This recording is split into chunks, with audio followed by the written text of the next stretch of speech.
अस्सलाम वालेकुम। उम्मीद करता हूँ आप सब लोग खैरियत से होंगे। यहाँ पे एक बहुत इंपॉर्टेंट अपडेट तमाम स्टूडेंट्स को देता चलूँ जो एमएस एमफिल या पीएचडी करना चाहते हैं। पंजाब यूनिवर्सिटी ने एडमिशन ओपन कर दिए हुए हैं। यहाँ पे मैं एक बात क्लियर कर दूं कि पंजाब यूनिवर्सिटी साल में सिर्फ एक दफ़ा एडमिशन ओपन करती है एमएस एमफिल या पीएचडी के लिए, और ये आज से ही एडमिशन का आगाज़ हो गया है।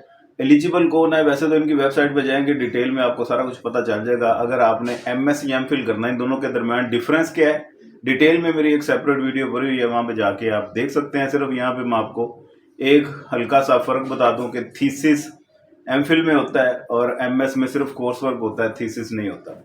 तो ये अगर आपने एमएस या एमफिल करना है, 16 ईयर एजुकेशन आपकी कंप्लीट होनी चाहिए, रिजल्ट आपका आ गया हो, रिजल्ट वेटेड आप ना हो, फिर आप एलिजिबल हैं अप्लाई करने के लिए। इनका एक टेस्ट होता है और उसके बाद एक मेरिट बनता है, उस मेरिट में आप पूरे आ रहे हैं तो आपको एडमिशन मिल जाएगा। क्योंकि एमएस एमफिल या पीएचडी लेवल पे रिजर्व सीटें होती हैं, इतनी ज़्यादा सीटें नहीं होती।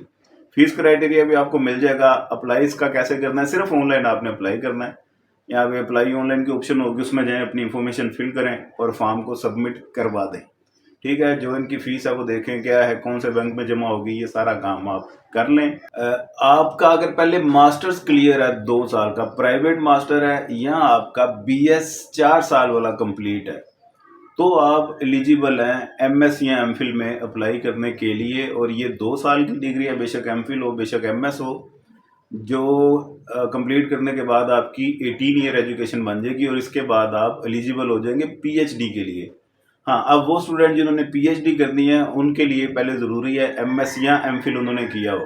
तो एमएस या एमफिल आपका अगर कंप्लीट है और आप पीएचडी करने का इरादा रखते हैं, आज से पीएचडी के भी एडमिशन शुरू हो गए हुए हैं, आप अप्लाई करें जल्दी से। और यहाँ पे एक और चीज़ क्लियर कर दूँ, मास्टर अगर आपका किसी और सब्जेक्ट में है, एमफिल आप किसी और सब्जेक्ट में कर सकते हैं।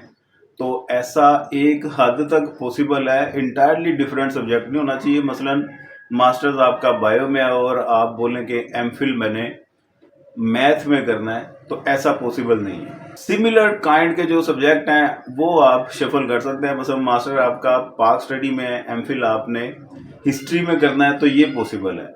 या हिस्ट्री में या पाक स्टडी में या पोल साइंस में आना चाहते हैं, इस तरह की आप शफलिंग कर सकते हैं। वो आप यूनिवर्सिटी वालों से भी कंफर्म कर सकते हैं कि मेरा मास्टर इसमें था कि मैंने एमफिल किस में करना है, तो क्या मैं एलिजिबल हूँ या नहीं हूँ।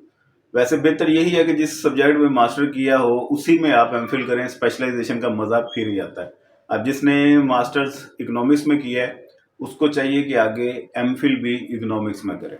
ठीक है, मेरे बेशुमार स्टूडेंट जो मास्टर्स कंप्लीट कर चुके हैं आगे एमफिल करने का इरादा रखते हैं, नोट कर लें ये बात, एमफिल के एडमिशन ओपन हो गए हैं पंजाब यूनिवर्सिटी में।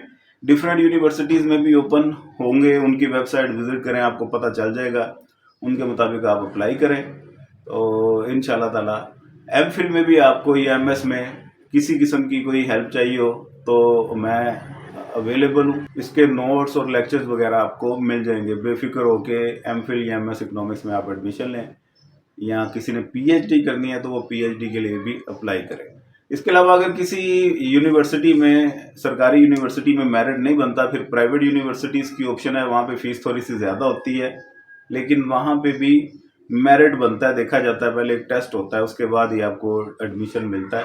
तो वो भी आप डिफरेंट यूनिवर्सिटीज़ आपके घर के करीब जो सी पड़ती हैं वहाँ पे आप देख के अप्लाई कर सकते हैं।